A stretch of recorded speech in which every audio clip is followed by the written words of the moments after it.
অনেক সময় দেখা যায় কন্ডোমের ফাটা অংশ নারীর যোনিতে থেকে যায়, ফলে যোনিতে জ্বালা হতে পারে, দুর্গন্ধ হতে পারে। এক্ষেত্রে কি করবেন? আপনার নারী সঙ্গীর যোনির মধ্যে কন্ডোমের ফাটা অংশ থেকে গেলে কি করবেন? সেক্ষেত্রে আপনার নারী সঙ্গীকে বলুন ঠিক যেভাবে প্রস্রাব করে সেভাবে টয়লেটে গিয়ে জোরে চাপ দিয়ে প্রস্রাব করতে।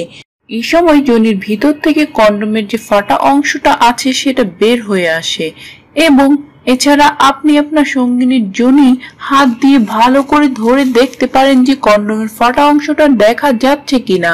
দেখা যদি যায় তাহলে আপনি আঙুলের সাহায্যে সেটা বের করে আনতে চেষ্টা করতে পারেন।